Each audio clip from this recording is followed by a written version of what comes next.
Congratulations. You didn't win. You didn't outwork anyone. You didn't predict the future. You didn't even try. You were standing in the wrong place at the right time. And now, you're worth $1 billion. Not rich. Not buy whatever rich. You are now structurally rich. Rich enough that reality starts behaving differently around you. At first, it feels like a joke. You assume someone made a mistake. You refresh the screen, close the app, open it again. Still there. You do the math 3 times, hoping it's wrong. It isn't. You tell yourself this changes nothing. That lasts about 12 hours. Because the first thing that happens isn't luxury. It's silence. Your phone stops ringing the way it used to. Quick questions disappear. Casual check-ins evaporate. People don't ask what you're doing anymore. They ask what you're thinking. That's new. You hire professionals, not helpers, not assistants. Professionals. People who wear calm the way uniforms wear patches. They talk about exposure and reputational surface area. Apparently, you have one now. They tell you something important. You don't own money anymore. Money owns you. So you do what they say. You set up entities, structures, layers. You stop holding assets directly because individuals are fragile. That was the word they used. Fragile. You start signing documents you don't fully understand, not because you're reckless, but because you're busy being protected. Your name quietly detaches from your wealth. That's when it begins to sink in. You aren't rich like people imagine. You're insulated. You try to celebrate. You invite friends over. Not a lot. Just the ones who were there before. It feels rehearsed. They aren't impressed. They're cautious. They don't debate you. They don't push back. They laugh a second too late. Someone says, "Must be nice." No one disagrees. You realize something uncomfortable. You can't tell whether people are enjoying themselves or auditing you.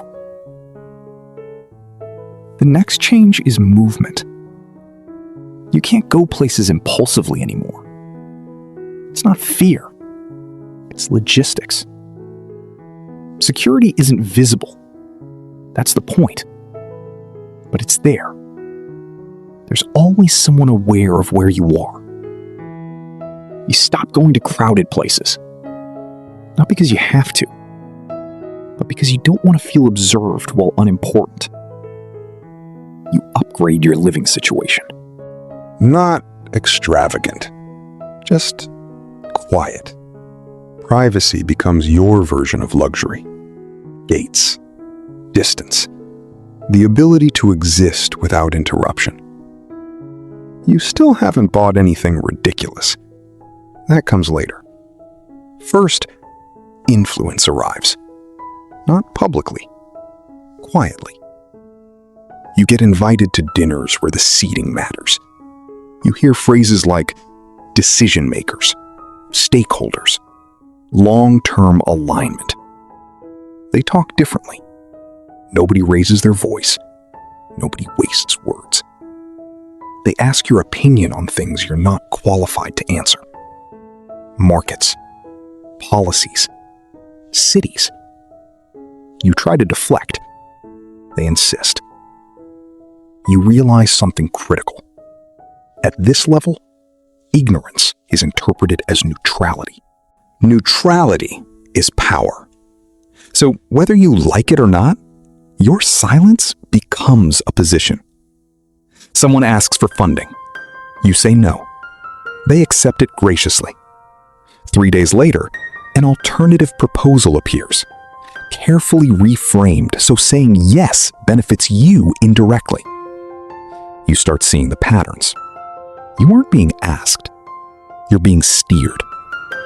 Your past resurfaces, not violently, casually. Old posts, old comments. Nothing criminal, nothing dramatic. But everything looks different once it's attached to $1 billion. Your risk team calls it context shift. You call it unsettling. You stop Googling yourself.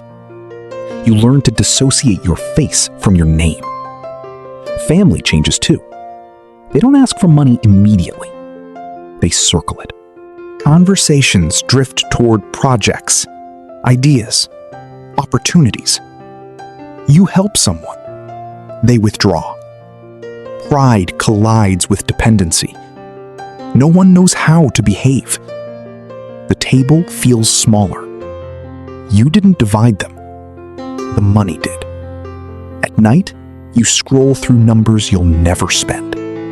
You could buy nearly anything you want, but wanting things feels childish now. You start thinking in terms of impact, not because you're noble, but because it's harder to criticize. You fund initiatives, research, foundations. You learn very quickly that philanthropy isn't generosity. It's construction of narratives, of language, of legacy. Every dollar speaks louder than you do, and not always on your behalf. People say billionaires have too much power. You disagree. Power isn't something you hold. It's something that leaks onto you when you stop resisting. You discover paranoia sneaks in quietly. Not fear. Anticipation.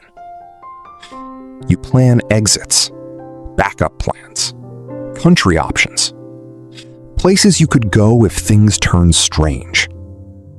People laugh when you mention it. Then they do the same thing. Your calendar becomes abstract. You don't schedule days. You schedule buffers. Time for things to not go wrong. You miss randomness. You miss mistakes that didn't matter. You try to date again. You never mention wealth. They always know. Eventually. You start wondering which sentence tipped them off. You stop trying. Intimacy requires asymmetry now, because equality is impossible. You're not lonely the way people imagine. You're surrounded constantly. But no one forgets what you represent. Even you don't. One day, you catch yourself thinking in decades, not goals, outcomes. You realize something else. At $1 billion, money doesn't buy freedom. It buys responsibility without permission. You didn't apply for influence. You didn't earn authority. You accidentally became a factor. You notice how fast things move when you nod, how slow they move when you don't. That's the moment it clicks. You haven't been living with wealth. You've been living inside it, like a climate, like gravity. And unlike gravity, it watches you back. You didn't mean to get here. You didn't prepare. You didn't consent. But now the system adjusts around you. And every adjustment makes leaving harder. You made $1 billion accidentally. And now, whether you like it or not, things happen. Because you exist.